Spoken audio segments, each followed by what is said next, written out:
Imagine this. You are sitting in a cafe in London, right? Okay, I can picture it. Sounds nice. Yeah, it sounds great. Until someone asks you a relatively simple question in English. Ah, the panic sets in. Exactly. You know the vocabulary, you know the grammar, you've studied for years at this point. But for 3 agonizing seconds, your brain is just entirely frozen. Yeah. You're stuck at this cognitive toll booth. You hear the phrase, you route it through your native language to translate it, you formulate your response in that native language, and then you desperately try to translate it back into English before you finally speak. I mean, it is a highly inefficient, exhausting process. It really is the ultimate processing traffic jam. I mean, if you're listening to this and you've ever frozen up mid-sentence during a conversation, you know exactly what this working memory paralysis feels like. Right, we've all been there. You're trying to have this fluid, natural interaction, but your brain is constantly like paying taxes to your first language before it lets any words through. Yeah, paying taxes is a great way to put it. So our focus today is how to dismantle that toll booth. We are looking at how to train your brain to think in English, stop translating, and finally achieve, easy conversation. Right, the holy grail. Exactly. Specifically, we are debating the most effective neurocognitive mechanism for bypassing this mental translation to reach what psycholinguists call direct conceptual mediation.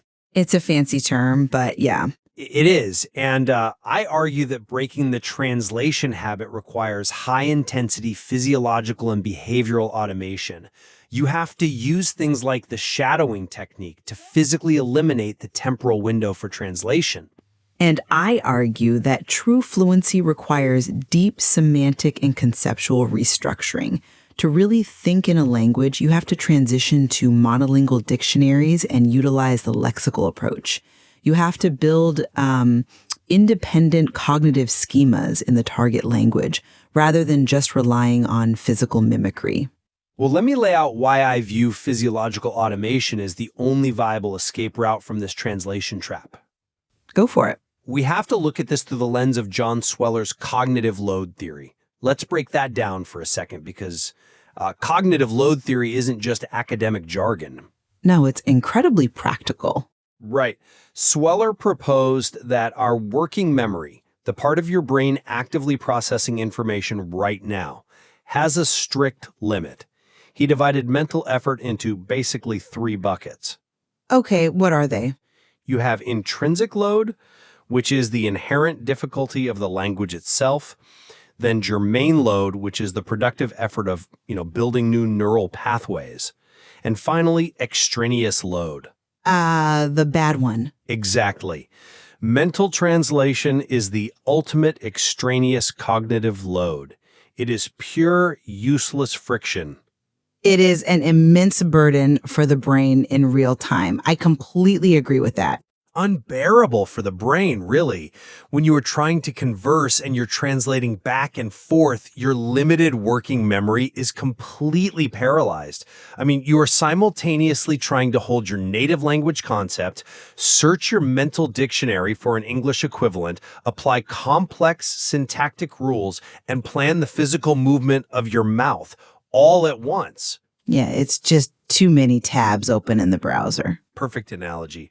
Research shows this continuous demand quickly depletes working memory, which leads directly to that expressive paralysis at the cafe. I don't disagree with the diagnosis of the problem at all. Working memory overload is absolutely the villain here. So to fix it, we're trying to move learners from the word association model, where English is tethered completely to their native language, to the concept mediation model, where English words link directly to the concepts themselves. Right. Bypassing the native language entirely. Yes.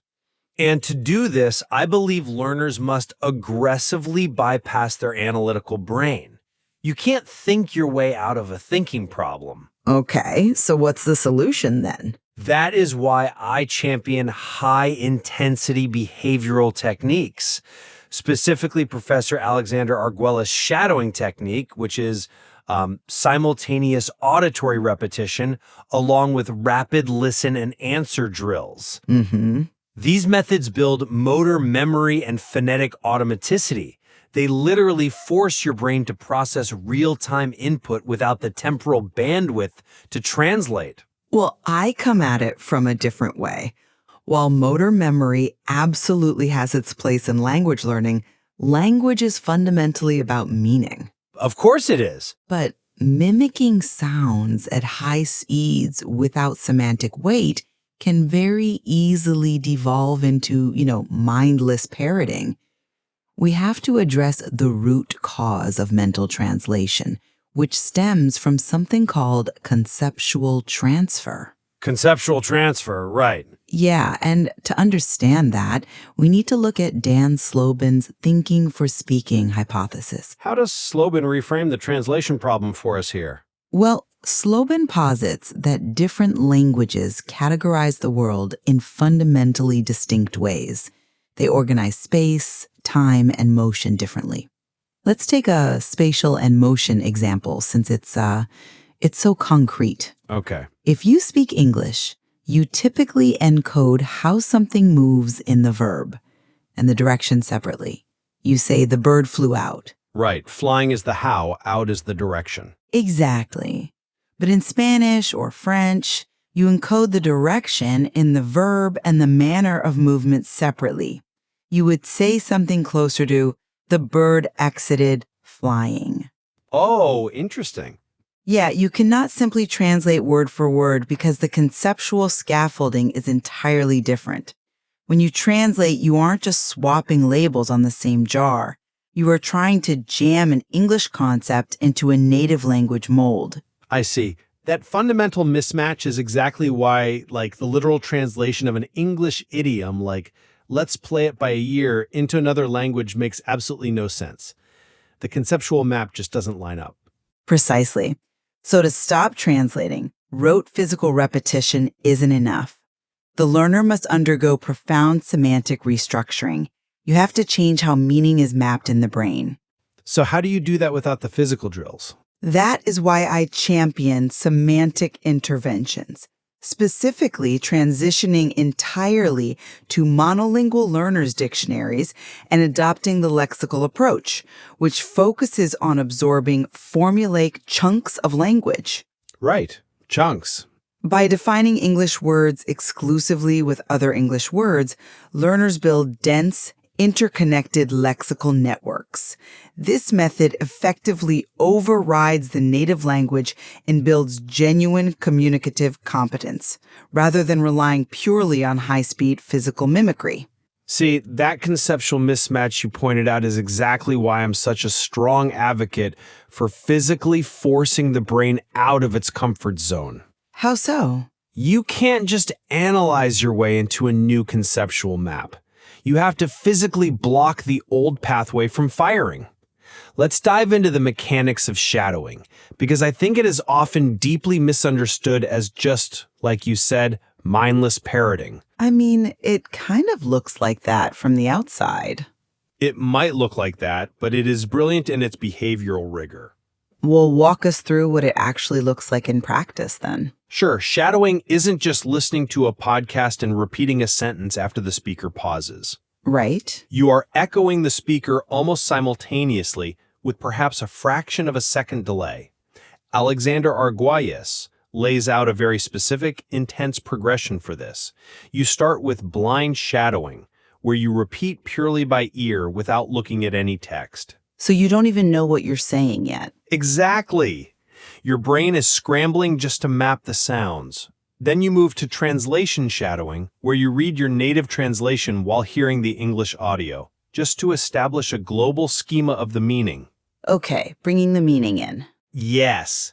Then transcript shadowing, using the English text, and finally back to pure audio shadowing to automate your articulation. That is undeniably a highly structured progression. It is. And the key is in Arguelles' strict physiological rules. You must walk swiftly outdoors, maintain a perfectly upright posture, and speak loudly and articulately. Walk swiftly outdoors. Really, Yes. Why? Because it heavily engages motor memory and mimics the intense neurological processing of simultaneous interpreters.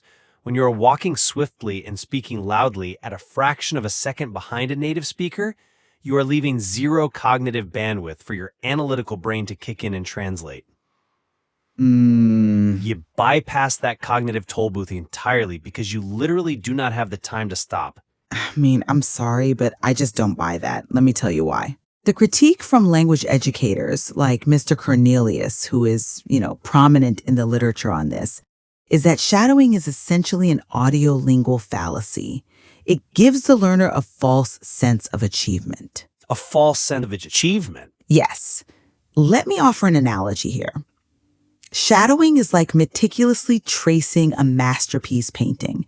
If you trace the Mona Lisa 100 times, you will certainly train your hand to mimic the strokes of Leonardo da Vinci. Okay. But it doesn't teach you how to mix colors. It doesn't teach you how to understand light and shadow or how to compose an original image from your own imagination.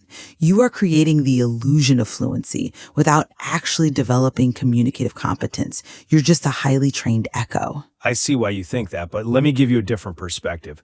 The tracing analogy completely ignores the neurological reality of working memory and habit formation. How so? We established that translation is a deeply ingrained neural pathway. It is a biological habit. The only way to break a neural pathway is to starve it of the time it needs to fire. Right. But real-time shadowing literally leaves zero temporal window for that native language translation. The brain is forced to process the sound and produce the articulation simultaneously. But without the deep semantic processing, without truly grappling with the meaning in real time, are they actually acquiring the language? They're acquiring the physiological foundation of the language, plus it aids immensely in prosodic acquisition. Prosody, right? Yeah, prosody is the musical baseline of a language. The rhythm, the intonation, the stress patterns that traditional textbook study completely ignores. When you shadow, you aren't just tracing lines. You are tuning your vocal cords and your auditory cortex to the unique frequencies of English. It stops the analytical, translating brain from interfering. But stopping the analytical brain doesn't mean you've magically planted target language concepts in there. Not magically, no. If shadowing just shuts down the brain's translation mechanism, what actually builds the new meaning? That's where we have to look at semantic mapping. Francois Grosjean's language mode theory is vital here. Okay, remind me about Grosjean's theory. He posits that bilinguals don't just have an English switch and a native language switch. It's a fluid continuum of activation. Think of it like a mixing board in a recording studio. Right, with sliders. Exactly. To think in English, you must fly the faders so you are operating entirely in the English mode with your native language muted. And the most effective tool for this is the monolingual dictionary, like the Oxford or Cambridge Learners Dictionaries. So you're talking about entirely moving away from the bilingual dictionary. The moment a learner doesn't know a word, they stay in English to figure it out. Exactly. Bilingual dictionaries reinforce a mental shortcut where every English word is permanently tethered to a native equivalent. A monolingual dictionary severs that tether. It forces the brain to define a word using other words within the same language. But doesn't that get overwhelming? Well, I know what you're thinking. How does a learner understand the definition if they don't know the language well enough yet? Right. Pedagogical dictionaries use a controlled defining vocabulary. This is typically the top 2,000 to 3,000 most frequent words in English. So an intermediate learner can understand the definitions without being overwhelmed.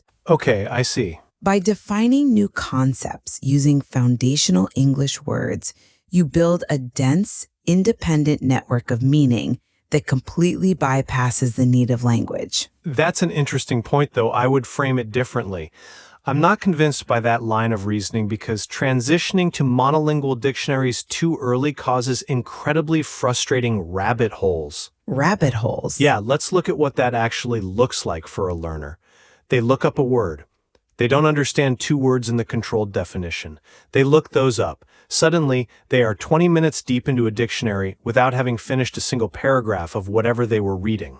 Well, the literature does acknowledge the rabbit hole effect, but it argues that navigating that rabbit hole is exactly the productive struggle needed for building those semantic networks. But it wildly violates the principle of cognitive load we just agreed on. Let me offer my own analogy here. All right, let's hear it. Using a bilingual dictionary is like riding a bike with training wheels.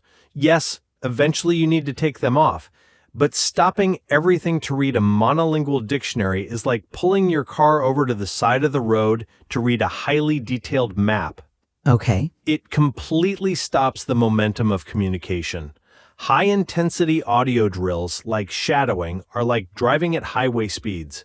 You are forced to react to the road in real time, building reflexes, rather than memorizing geographical trivia on the shoulder of the highway. I see what you're saying, but Furthermore, for simple, concrete nouns like apple or table, bilingual translation is vastly more efficient. Why read a paragraph describing a red fruit that grows on trees when a 1-second translation maps perfectly to the concept you already have? okay, that's a fair distinction. And I will concede that for highly concrete nouns, monolingual dictionaries can be overly verbose. But easy, fluid conversation isn't about concrete nouns. True. It's about abstract concepts, emotions, nuanced actions, and navigating social dynamics. The map is exactly what you need when you are navigating the abstract territory of a new language, where your native language concepts do not align, like Slobin's motion verbs. Fair point. And if we want to talk about driving at highway speed, that true velocity comes from the lexical approach, not just frantic shadowing. I want to hear your breakdown of this because the lexical approach is fascinating. How does it provide that highway speed? The lexical approach focuses on formulaic language. The human brain doesn't just store individual words and grammar rules to assemble on the fly. It stores collocations, fixed expressions, and idioms as single holistic chunks. Like what? Phrases like catch a cold, a broken home, or beat about the bush. Let's bring back our toll booth metaphor. When you absorb these chunks as single items, it's like getting an easy pass for the cognitive toll booth. Oh, I like that. Your working memory does not have to stop and perform generative syntactic calculations. You don't have to pause and think, wait, is it take a cold or catch a cold?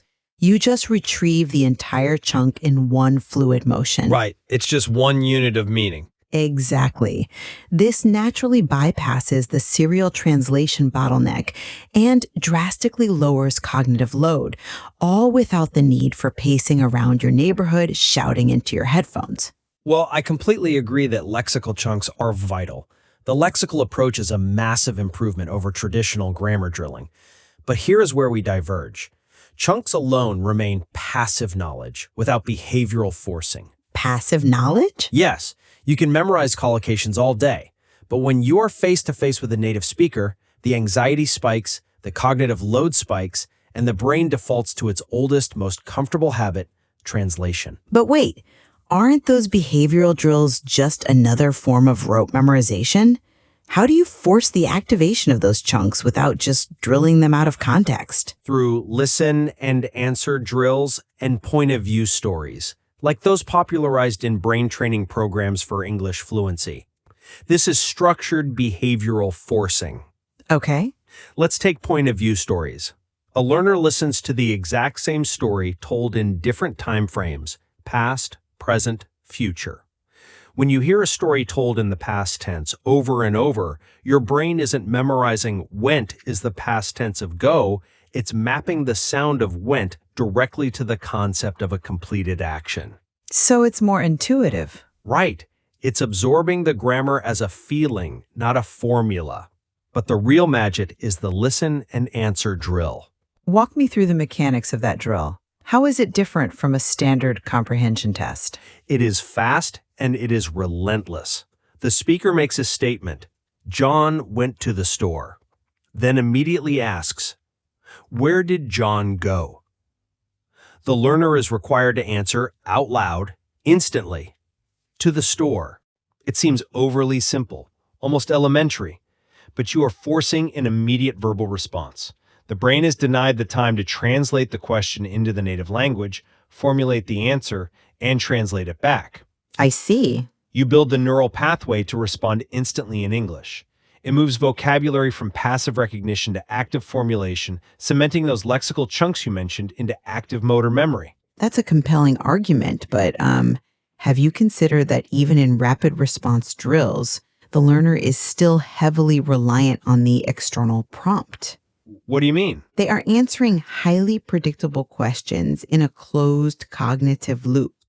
True conversational fluency, what happens at that cafe in London, is an open loop. It requires the speaker to generate novel thoughts, access their own emotional states, and navigate entirely unpredictable social dynamics. A listen and answer drill doesn't prepare you to originate a thought. But you can't navigate the open loop of a real conversation if your working memory is overloaded by translation. Well, true, but The closed loop of listen and answer drills automates the syntax and the vocabulary so that your working memory is finally freed up to handle the unpredictable social dynamics. You have to automate the lower level processes to free up bandwidth for the higher level thinking. look, I don't disagree that automation frees up working memory. That is fundamental. But I believe we achieve that automation much more effectively when learners immerse themselves in target language environments that force them to map meaning directly to reality, rather than just mapping answers to a drill. What does that look like practically, though, for an adult learner sitting at home? For instance, the practice of daily self-narration.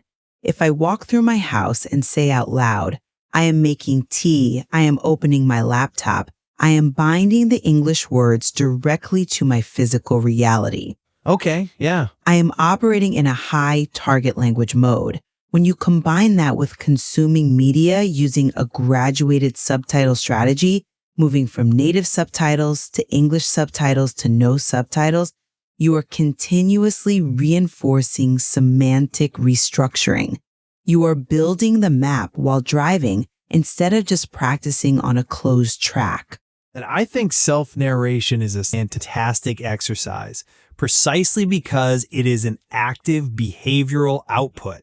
Right. You are speaking the words aloud, moving your mouth, engaging your sensory and motor memory, which aligns perfectly with my stance that physiological action is required to break the translation habit. It seems we are looking at two sides of the same neurocognitive coin here. Yeah, I think we are.